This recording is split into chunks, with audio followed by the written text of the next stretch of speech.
ಆಕಾಶವಾಣಿ ಚಿಂತನ doctor V Ranganath ಅವರಿಂದ. ಇಂದು ವಿಶ್ವದಾದ್ಯಂತ ವಿಶ್ವ ಬೌದ್ಧಿಕ ಹಕ್ಕಿನ ದಿನವನ್ನು ಆಚರಿಸಲಾಗುತ್ತಿದೆ. ನಮ್ಮ ಪರಂಪರೆಯಲ್ಲಿ ಹಲವು ವಿಷಯಗಳನ್ನು ಬೌದ್ಧಿಕ ಆಸ್ತಿ ಎಂದು ಪರಿಗಣಿಸಲಾಗುತ್ತದೆ. ವಿಶ್ವದಲ್ಲಿ ದಿನದಿಂದ ದಿನಕ್ಕೆ ತಂತ್ರಜ್ಞಾನದ ಹಾಗೂ ವಿಜ್ಞಾನದ ಬೆಳವಣಿಗೆ ಆಗುತ್ತಿದೆ. ಆಧುನಿಕ ಉಪಕರಣಗಳು ಸೇರ್ಪಡೆಯಾಗುತ್ತಿವೆ. ಮಾನವ ಜೀವನದ ಉನ್ನತಿಗಾಗಿ ವೈವಿಧ್ಯಮಯ ಸಂಶೋಧನೆಗಳು ನಡೆಯುತ್ತಿವೆ. ಇಂದು ವಿಜ್ಞಾನದ ಆವಿಷ್ಕಾರಗಳಿಂದಾಗಿ ಪ್ರಪಂಚ ಪುಟ್ಟ ಗ್ರಾಮದಂತೆ ಭಾಸವಾಗುತ್ತಿದೆ. ವಿಶ್ವದ ಒಂದು ಭಾಗದಿಂದ ಮತ್ತೊಂದು ಭಾಗಕ್ಕೆ ಸಂಚಾರ ಸುಲಭವಾಗಿದೆ. ಒಂದು ದೇಶದಲ್ಲಿ ನಡೆದ ಘಟನೆಗಳು ಕೆಲವೇ ಕ್ಷಣಗಳಲ್ಲಿ ಜಗತ್ತಿನ ಇತರೆ ಭಾಗಗಳಿಗೆ ಗೊತ್ತಾಗುತ್ತದೆ. ಒಂದು ದೇಶದಲ್ಲಿ ನಡೆದ ಸಂಶೋಧನೆಯ ಲಾಭವನ್ನು ಇಡೀ ಜಗತ್ತು ಪಡೆಯಬಹುದಾಗಿದೆ. ಇಂದು ಜೀವನದ ಎಲ್ಲ ಕ್ಷೇತ್ರಗಳಲ್ಲೂ ಇಂತಹ ಸಂಶೋಧನೆ, ಅವಲೋಕನ ಹಾಗೂ ಹುಡುಕುವಿಕೆ ನಿರಂತರವಾಗಿ ನಡೆಯುತ್ತಲೇ ಇದೆ. ಹಾಗೆಯೇ ಒಂದು ದೇಶ ಮಾಡುವ ತಪ್ಪನ್ನು ವಿಶ್ವದ ಮತ್ತೊಂದು ಭಾಗದ ಜನರು ಅನುಭವಿಸಬೇಕಾಗುತ್ತದೆ. ಒಂದು ದೇಶದಲ್ಲಿ ಉದ್ಭವಿಸಿದ ವಿಷಗಾಳಿ ಅಕ್ಕಪಕ್ಕದ ದೇಶಗಳನ್ನು ಸಂಕಷ್ಟಕ್ಕೆ ದೂಡುತ್ತದೆ. ಇತ್ತೀಚೆಗೆ ನಾವು ಭೂಮಿಯ ಮೇಲ್ಪದರದ ಓಝೋನ್ ಪದರಕ್ಕೆ ಧಕ್ಕೆಯಾಗುತ್ತಿರುವುದನ್ನು ಕಾಣುತ್ತಿದ್ದೇವೆ.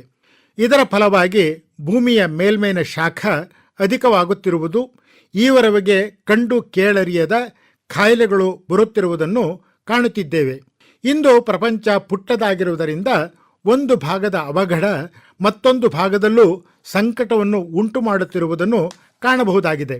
ಮಾನವ ಜೀವನ ಸುಗಮವಾಗಬೇಕು ಎಂದರೆ ಇಡೀ ವಿಶ್ವದ ಪರಿಸರದ ಸಂರಕ್ಷಣೆಯಾಗಬೇಕು. ಇಂದು ನಾವು ಒಂದು ದೇಶ, ಒಂದು ಪ್ರದೇಶಗಳ ಬಗ್ಗೆ ಯೋಚಿಸದೆ ಅದು ಭೂಗೋಳದ ಮೇಲೆ ಉಂಟು ಮಾಡುವ ಪರಿಣಾಮಗಳ ಬಗ್ಗೆ ಯೋಚಿಸಬೇಕಾಗಿದೆ. ಇಂದು ಇಡೀ ಭೂಗೋಳ ಶಾಂತವಾದ ಹಾಗೂ ಮಾನವ ಸ್ನೇಹಿಯಾಗುವಂತೆ ನೋಡಿಕೊಳ್ಳಬೇಕಾದ ಜವಾಬ್ದಾರಿ ಎಲ್ಲರ ಮೇಲಿದೆ.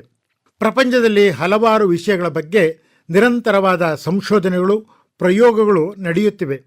ಅದು ಕೇವಲ ವಿಜ್ಞಾನಕ್ಕೆ ಮಾತ್ರ ಸಂಬಂಧಿಸಿದ್ದಾಗಿರದೆ ಎಲ್ಲ ರಂಗಗಳಲ್ಲೂ ಪ್ರಯೋಗಗಳು ನಡೆಯುತ್ತಿವೆ. ಅನೇಕ ಸಂಸ್ಥೆಗಳು, ಕಂಪನಿಗಳು ಶ್ರಮವಹಿಸಿ ಕಂಡುಹಿಡಿದ ಸಾಧನ ಸಲಕರಣೆಗಳನ್ನು ನಕಲು ಮಾಡಿ ಮೋಸ ಮಾಡುವ ಪ್ರವೃತ್ತಿಯು ಕಂಡುಬರುತ್ತಿದೆ.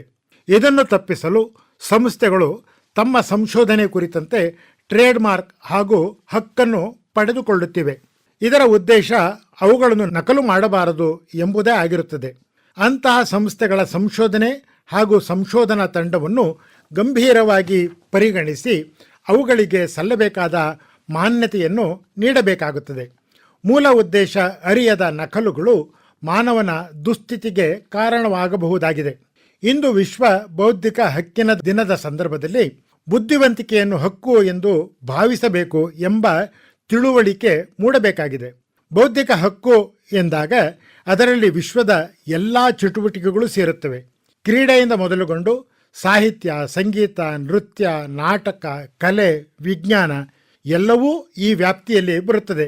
ಈ ವರ್ಷದ ವಿಷಯ ಬೌದ್ಧಿಕ ಆಸ್ತಿ ಹಕ್ಕು ಹಾಗೂ ಸಂಗೀತ ಎಂಬುದಾಗಿದೆ. ಭಾರತವು ಅನೇಕ ಪ್ರಕಾರಗಳ ಸಂಗೀತದ ಮೂಲಸ್ಥಾನವೇ ಆಗಿದೆ. ಈಗಲೂ ಭಾರತೀಯ ಸಂಗೀತ ನಮಗೆ ನೆಮ್ಮದಿ ಹಾಗೂ ಗೌರವ ತಂದುಕೊಡುತ್ತದೆ. ಹಾಗೆಯೇ ಪ್ರಪಂಚದ ವಿವಿಧ ಪ್ರದೇಶಗಳಲ್ಲಿಯೂ ಅಲ್ಲಿನದ್ದೇ ಆದ ಸಂಗೀತ ಪ್ರಕಾರಗಳಿವೆ.